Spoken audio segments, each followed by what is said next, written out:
와서 택시 불렀습니다. 아이! 버스는 잘 안 타고요. 좀 저도 불편하고 딴 사람도 불편하고 할까봐 알림이 왔는데. 안녕하세요. Hi guys, welcome back to my YouTube channel.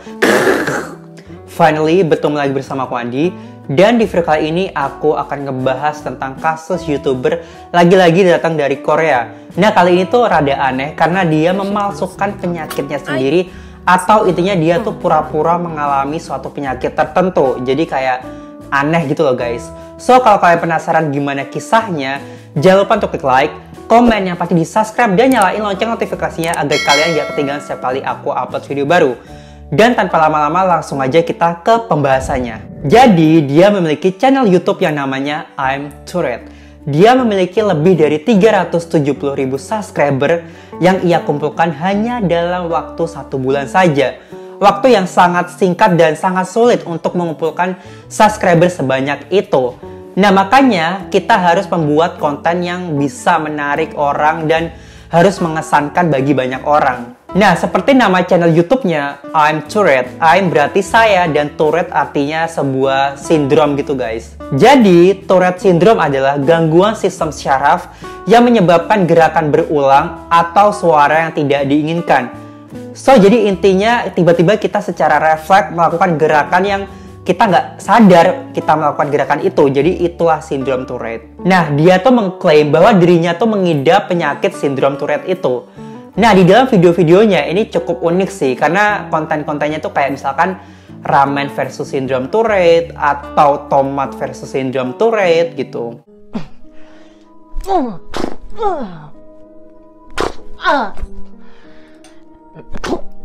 걱정하지 마세요. 다 주워서 깨끗이 씻어서 먹습니다. 절대로 버리지 않습니다, 여러분.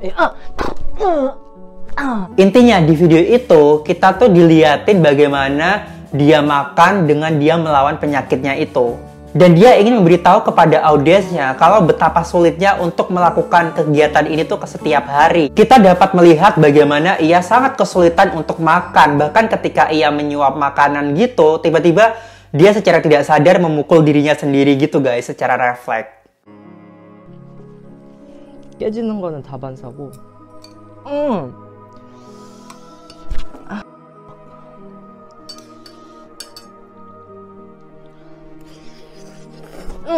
Ini cukup berbahaya guys, karena ketika lo makan pakai sumpit dan tiba-tiba lo melakukan gerakan secara refleks, dia bisa aja sumpit itu kayak nyodok mata lo gitu. Dan ini yang menyebabkan orang tuh khawatir. Kenapa lo harus pakai sumpit, kan bahaya gitu. Orang-orang tuh merasa simpati dengan kondisi yang ia alami sekarang.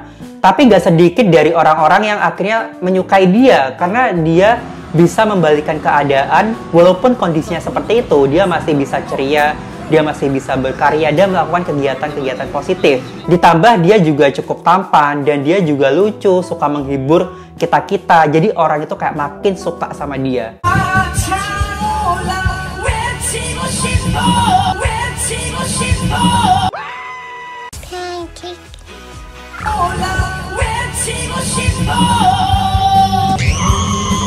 Lalu gerakan-gerakan yang dia lakukan atau suara-suara yang dia buat, ini tuh menjadi ciri khas bagi dia di YouTube-nya. Jadi orang-orang tuh udah hafal sama dia. Bahkan dia sempat nunjukin pendapatan AdSense-nya dari YouTube itu sebanyak $8.000 atau sekitar 112 juta rupiah. Wow, itu jumlah yang sangat banyak bagi seorang YouTuber yang berkecimpung hanya dalam waktu 1 bulan saja. Kayak langsung auto kaya gitu loh guys. Itu tuh bisa buat beli banyak barang 112 juta. Suatu hari ada komentar yang ditinggalkan oleh netizen di kolom komentar YouTube-nya. Banyak orang yang mengatakan bahwa komentar ini tuh kayak sedikit aneh gitu. Nama aslinya adalah Hong Jong-un. Dia tinggal di Usana di Korea Selatan sana. Kalau misalkan kalian paham bahasa Korea, kalian bisa tulis di bawah sini. Bahkan dia punya album rap hip hop. Jika kalian nge-search nama dia di situs website Korea, kalian akan menemukan album yang ia rilis baru-baru ini. Orang yang mengidap Tourette Syndrome sepertinya tidak mungkin untuk merilis 4 lagu. Tapi 3 dari 4 lagu itu sudah dihapus. Lagunya berisikan kata-kata yang cukup kasar dan membicarakan tentang hutang rumahnya. I don't know, mungkin dia punya utang gitu. Salah satu liriknya ada kata-kata, bahkan skizofrenia pun tidak bisa membunuhku. Nah, akhirnya orang-orang tuh yakin kalau dia memang seorang rapper. Orang-orang terkejut dengan lirik lagunya saat itu dan mereka mencoba menelusuri karena lirik lagunya tuh cukup eksplisit. Hal ini tuh sangat bertentangan dengan video dia di YouTube. Nah, di video yang sering kita lihat, dia tuh adalah sosok yang polos, ceria, dan sangat bertolak belakang dengan lirik lagu yang ia tulis itu. Lalu ada komentar lain yang mengatakan bahwa aku tinggal dekat dia.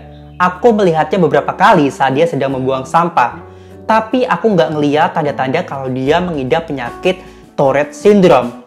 Tapi di video itu, dia mengalami kejutan setiap 5 detik sekali. Jadi kayak, entahlah ini komentarnya ini beneran atau cuma dibuat-buat, aku juga nggak tahu. Setelah komentar ini muncul, akhirnya orang-orang tuh mencoba untuk menggali masa lalunya untuk membuktikan apakah semua ini benar-benar terjadi atau cuma settingan. Lalu ada orang yang menemukan di halaman Cyworld. Cyworld itu kayak sejenis Facebook di Korea, kayak semacam itulah.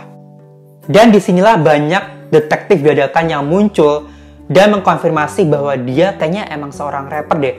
Soalnya dari lagu-lagu yang udah didengar, itu tuh mirip sama suara dia di YouTube. Berarti selama ini dia melakukan semua ini hanya untuk mendapatkan simpati dari orang-orang dan demi menghasilkan uang. Akhirnya orang-orang tuh banyak kecewa, mereka merasa dibohongi, ditipu. Dan yang bikin kesalnya lagi, dia menjadikan penyakit Tourette Syndrome ini sebagai konten. Dan kayak nggak lucu aja sih, makanya orang-orang akhirnya berbondong-bondong menghujat dia di kolom komentar YouTube-nya. Tapi yang perlu diingat, kita tuh nggak boleh gampang percaya sama komentar yang ditulis tadi. Karena namanya komentar itu tuh gampang banget kita ketik di kolom komentar kayak, gue kenal si A nih orangnya begini-begini bla bla bla bla, kayak semudah itu. Setelah skandalnya menyebar luas dan orang-orang pada tahu, tiba-tiba dia nulis postingan di YouTube-nya yang mengatakan, jika ada orang-orang yang ingin mencoba melacak saya akan menutup YouTube saya. Nah, ini tuh rada aneh guys, karena kalau misalkan kita nggak bohong dan kita tuh bener-bener mengidap penyakit itu, ya kita nggak perlu takut dong harusnya. Ya kita tinggal tunjukin aja bukti-buktinya gitu kan. Tapi dia tuh menunjukkan gerakan-gerakan yang aneh, kayak menunjukkan sesuatu yang aneh yang menyebabkan orang-orang tuh semakin curiga sama dia. Ada beberapa poin yang menurut aku cukup aneh sih. Nah, yang pertama, hampir semua videonya dia tuh menggunakan sumpit besi atau sumpit logam. Nah, sebenarnya ini cukup umum sih bagi masyarakat Korea makan menggunakan sumpit logam. Tapi banyak orang yang ngeklaim bahwa seseorang yang menderita sindrom Tourette ini biasanya menggunakan sumpit kayu atau benda-benda yang lebih aman daripada logam. Karena kalau logam itu lebih bahaya atau lebih sakit ketika sumpit logam itu nyodok ke mata kalian gitu. Nah, inilah yang menimbulkan tanda tanya, kenapa lo menempatkan diri lo dalam kondisi yang bahaya seperti ini? Kenapa lo nggak pakai sendok atau pakai sesuatu yang lebih aman gitu ketika ngenai mata lo atau bagian-bagian yang sensitif. Lalu yang kedua, di video dia yang makan daging hanu. Jadi daging hanu itu adalah daging sapi lokal Korea yang dibesarkan secara lokal. Jadi itu lebih mahal daripada daging impor biasanya. Perbedaan yang jelas kita lihat adalah gejalanya tuh nggak muncul ketika dia makan daging hanu itu dan menghilang secara misterius. Bahkan saat dia menyumpit makanan atau memasak daging itu, dia kayak kelihatan fine-fine aja.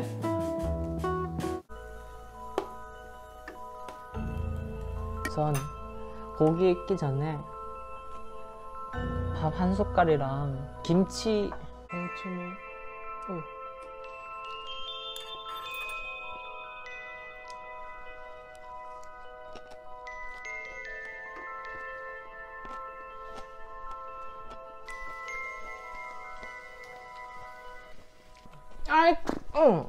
Tapi kalau kita bandingkan sama video dia yang makan ramen, itu tuh gejalanya tuh muncul hampir setiap detik.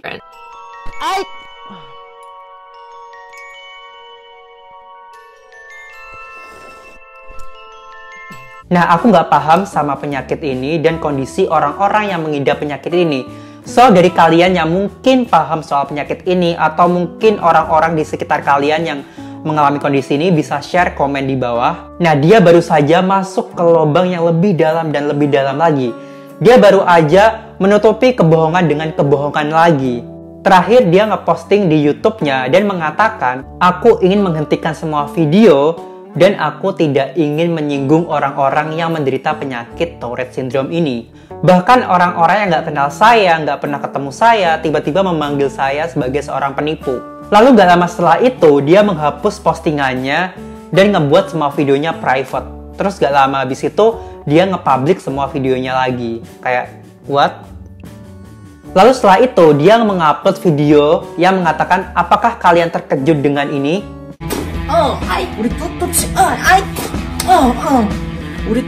Nah, video-video dia yang lama jelas udah nggak ada di YouTube karena dia mengklaim bahwa dia akan memulai konten baru.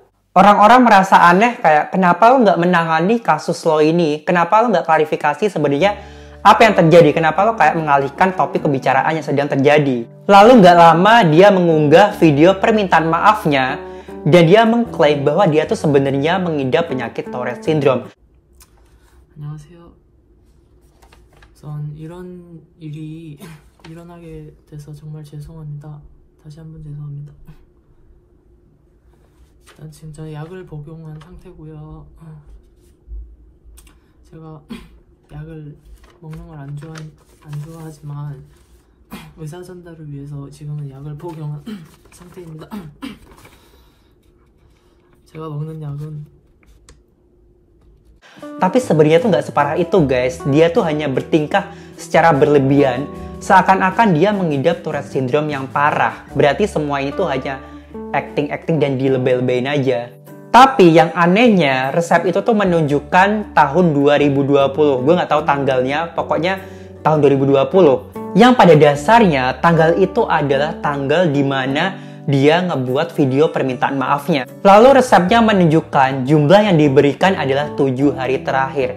Nah, biasanya orang-orang tuh yang mengidap penyakit Tourette Syndrome itu tuh diresepkan dalam waktu 30 hari atau berbulan-bulan. Nah, ini yang menimbulkan kecurigaan bagi orang-orang banyak. Lalu ada yang berpendapat bahwa ia bergegas ke dokter itu. Jadi dia tuh cuma pergi ke dokter itu untuk bikin video permintaan maafnya. Jadi ketika ada skandal itu, dia hari itu langsung ke dokter untuk bikin resep, terus langsung bikin video permintaan maafnya. Ini tuh sangat aneh guys, karena kalau lo misalkan udah mengalami penyakit ini cukup lama, ya ngapain lo harus repot-repot bikin resep baru? Kenapa lo nggak nunjukin resep-resep lo yang sebelumnya? Ya kalau lo misalkan udah mengalami Tourette Syndrome ini, pasti lo udah periksa sejak lama lah, nggak mungkin lah tiba-tiba lo ujuk-ujuk periksa pas udah parah-parahnya, kayak nggak masuk akal. Lalu ada screenshot dari layar komputernya yang ada di tab gitu, kita kelihatan kalau dia tuh sedang mencari obat untuk Tourette Syndrome. Nah ini aneh, karena kalau misalkan lo udah mengidap penyakit itu cukup lama, pasti lo udah ada obatnya, jadi ngapain lo kayak nyari-nyari obat Tourette Syndrome? Ini yang menimbulkan netizen tuh kayak bertanya-tanya. Lalu seminggu setelah video permintaan maafnya diupload, akhirnya dia nge-private semua video YouTube-nya.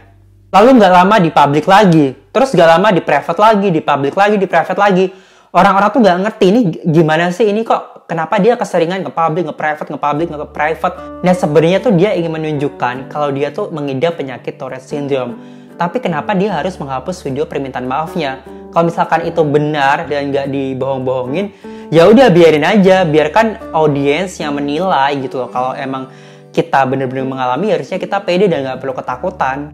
Nah, kayaknya sekarang banyak banget ya kayak kasus-kasus YouTuber atau skandal-skandal yang mulai tercuak, terbongkar gitu loh. Kayak gue sampai bingung, kayak semuanya tuh ada misteri, ada kasus aja tiap hari. Dan sepertinya cukup sekian video aku kali ini. Dan kalau kalian punya saran atau Kak tolong bahas ini dong, bisa komen di bawah. Terima kasih yang udah nonton and I'll see you in my next video. Bye!